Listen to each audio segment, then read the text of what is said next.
Om Swastiastu. Perkenalkan, nama saya Nikita Desvitasari dengan NIM 23141011005. Saya dari Prodi Ilmu Hukum dan berada di Rombel 17 Agama Hindu. Pada kesempatan kali ini, saya akan mempresentasikan hasil jawaban dari LKM 7 terkait dengan materi Awatara dan juga orang suci. Adapun untuk soal yang pertama, yaitu apa yang dimaksud dengan orang suci menurut agama Hindu. Jadi, orang suci menurut agama Hindu yakni orang yang telah memiliki status Dwi Jati dan peran sebagai orang suci secara lahir dan batin berdasarkan ajaran agama Hindu, dan juga orang suci juga dapat dikatakan sebagai orang yang telah melepaskan kehidupan duniawi berdasarkan sumber suci agama Hindu.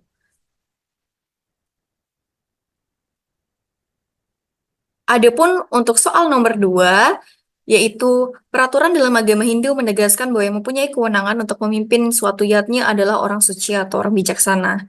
Dalam hidupnya telah melakukan penyucian lahir dan batin. Jelaskan tata cara atau bagaimana cara penyucian tersebut. Nah, dalam agama Hindu sendiri, penyucian orang suci dilakukan melalui beberapa tahapan. Berikut adalah beberapa cara penyucian orang suci dalam agama Hindu. Itu dibagi menjadi 5. Yang pertama ada Mawinten, di mana tahap awal penyucian diri yang dilakukan oleh orang suci yang termasuk dalam golongan Eka Jati. Lalu yang kedua ada Bantan Prayiste, yang mana salah satu penyucian diri yang dilakukan oleh umat Hindu di Bali setelah Cuntake itu selesai. Lalu yang ketiga ada Tirta Penglukatan, yang mana salah satu cara penyucian diri ini dilakukan oleh umat Hindu di Bali setelah masa Cuntake selesai, di mana Tirta Penglukatan adalah proses penyucian diri yang dilakukan melalui upacara ritual agama yang lebih kompleks. Lalu yang keempat ada Pecaruan, yang mana salah satu penyucian diri yang dilakukan oleh umat Hindu di Bali setelah masa Cuntake, di mana pecaruan ini merupakan dilalui upacara ritual agama sesuai adat dan istiadat masing-masing. Lalu yang terakhir ada Banten Pawintenan, yang mana Pawintenan ini adalah proses penyucian diri yang dilakukan melalui upacara penyucian berupa Banten Pawintenan. Lalu untuk soal nomor 3, yaitu orang-orang suci agama Hindu seperti Pandita atau Pinandita sangat besar perannya dalam kehidupan beragama. Mengapa demikian?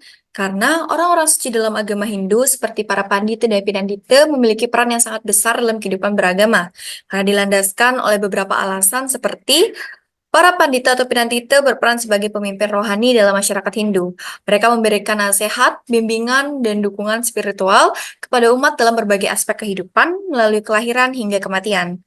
Lalu, para pandita dan pinandita bertanggung jawab juga atas pelaksanaan ritual keagamaan seperti pernikahan, yatnya atau pengorbanan, dan puja atau penghormatan. Serta mereka juga memastikan bahwa ritual-ritual yang dilakukan dengan penuh kepatuhan terhadap ajaran agama Hindu. Sehingga dengan peran mereka sangat penting ini, para pandita atau pinandita membantu memelihara dan memperkuat identitas keagamaan serta budaya umat Hindu. Lalu untuk soal nomor 4, yaitu jelaskan pengertian orang suci, pandita, dan pinandita. Jadi, pandita adalah orang yang telah mencapai kebebasan jiwa yang segala pekerjaannya tidak lagi menimbulkan ikatan-ikatan keduniawian, karena ia terbebas menuju kelepasan. Pandita juga seorang yang sudah mencapai niskama karma, yang meyakini bahwa hukum karma pala yang telah dilakukan pada kehidupan ini atau kehidupan sebelumnya atau kehidupan yang lampau. Oleh karena itu, masyarakat mendudukannya sebagai orang utama atau dengan kata lain sulingge atau yang su yang artinya utama dan lingge yang artinya kedudukan. Sedangkan Pinandita disebut sebagai pemangku di Bali yang merupakan tokoh agama dalam agama Hindu. Pinandita juga memiliki posisi yang sangat suci dan berat dalam pelaksanaan upacara keagamaan, serta berfungsi sebagai pembantu yang mewakili pendeta. Pinandita berperan sebagai gopala umat, membimbing, mengarahkan, serta memimpin upacara keagamaan. Dalam konteks ini, Pinandita dianggap sebagai orang yang memiliki kebijaksanaan dan kebetulan yang tinggi terhadap kehidupan spiritual dan keagamaan umat Hindu. Lalu untuk soal nomor 5, yaitu jelaskan sasana dan wewenang orang suci, baik itu pandita maupun pinandita. Jadi, sasana dan wewenang orang suci, pandita dan pinandita dalam agama Hindu memiliki peran yang sangat penting dalam pelaksanaan upacara keagamaan dan pengembangan spiritual sasana suci. di mana ini terdiri dari berbagai lontar dan kitab suci Hindu yang berisi ajaran dan petunjuk tentang bagaimana mereka harus melaksanakannya. Beberapa contoh sasana yang dinyatakan dalam lontar dan kitab suci tersebut adalah yang pertama lontar Kusuma Dewa, Sangkul Putih, Gegelaran Pinandite, Agam-agaman Pinandite, dan lain-lain untuk Pinandite. Dan yang kedua ada Darmaning Pedalangan, Panyudamalan, dan Nyapu Leger untuk Pinandite Dalang.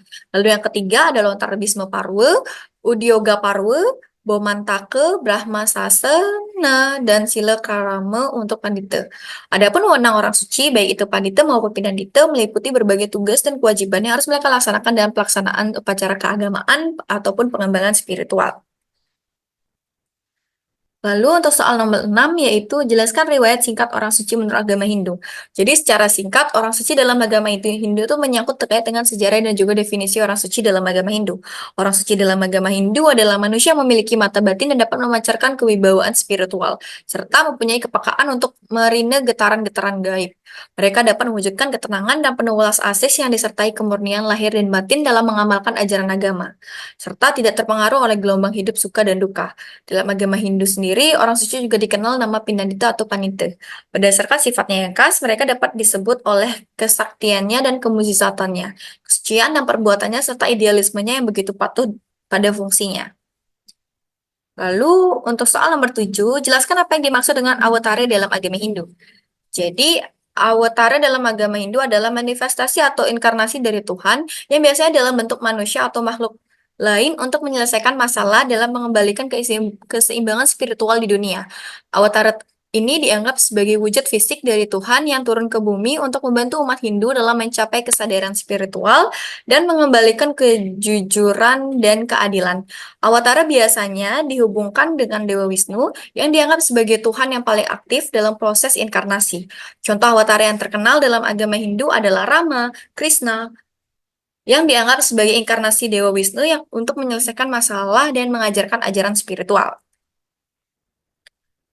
Lalu untuk soal nomor 8, jelaskan sloka-sloka yang menjelaskan kemunculan awatara agama Hindu. Jadi adapun sloka yang menjelaskan keberadaan awatara, itu ada awatara yang turun ke dunia menyelamatkan umat manusia berdasarkan makna dari Bhagavad Gita. Bab 1 V Sloka 7, Tuhan akan turun menjelma ke dunia mengambil wujud-wujud tertentu apabila pelaksanaan dharma merosot dan kejahatan adharma sudah merajalela. Adapun Bhagavad Gita 4.5, banyak kelahiran yang telah aku jalani di masa lalu, demikian juga tidak, wahai Warjuna, semuanya itu mengetahui tetapi engkau tidak, wahai Pranatapa atau Arjuna. Adapun selanjutnya itu Bhagavad Gita 4.6 dan Bhagavad Gita 4.8. Lalu untuk nomor 9 yaitu sebutkan desa awatara atau 10 awatara Wisnu dalam agama Hindu.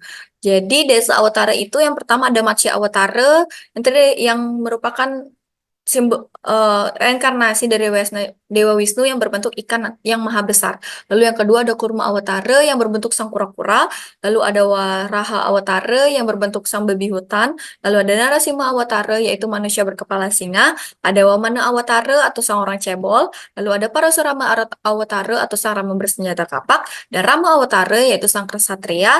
Krishna Awatara putra Wasudewa. Buddha Awatara pangeran Siddhartha Gautama, dan yang terakhir ada Kalki Awatara atau sang pemusnah yang sampai saat ini pun belum turun ke bumi. Lalu untuk soal yang terakhir yaitu jelaskan jenis-jenis avatar. Jadi jenis-jenis avatar ini sangat beragam. Yang mana yang pertama yaitu Matsya Awatara yang seperti ikan maha besar yang muncul pada saat Satya Yuga dengan misi untuk memberitahu Maharaja untuk mengenai bencana air bah yang akan melanda bumi. Lalu yang kedua ada Kurma Awatara yang berupa sang kura-kura yang muncul saat Satya Yuga sebagai alas Gunung Madara. Lalu yang ketiga ada Waraha Awatara atau sang babi hutan yang muncul pada saat Satya Yuga untuk menyelamatkan bumi saat tenggelam karena dilempar raksasa Hirayaksa.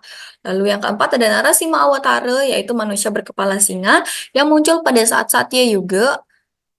Lalu yang keenam ada Parasurama Awatara atau sang Rama yang bersenjata kapak yang muncul pada saat zaman Treta Yuga. Lalu yang ketujuh ada Rama Awatara atau sang kesatria yang muncul pada saat Treta Yuga. Lalu yang kedelapan ada Krishna Awatara yang merupakan putra Wasudewa yang muncul saat dua para yuga. Lalu yang ke-9 ada Buddha Awatara atau Pangeran Siddhartha Gautama yang muncul saat Kali Yuga dengan misi menyadarkan umat manusia akan terbebas dari kegelapan dan penderitaan. Lalu yang ke-10 ada Kalki Awatara atau Sang Pemusnah yang muncul saat Kali Yuga ketika Adharma benar-benar tidak terkendali dan masih menunggu waktu yang tepat untuk turun ke dunia. Baik, mungkin itu saja presentasi terkait dengan LKN ke-7, jawaban-jawaban yang saya jawab dalam bentuk PPT. Sekian yang dapat saya presentasikan, saya tutup dengan Parama Santi. Om Santi Santi Santi Om. Terima kasih.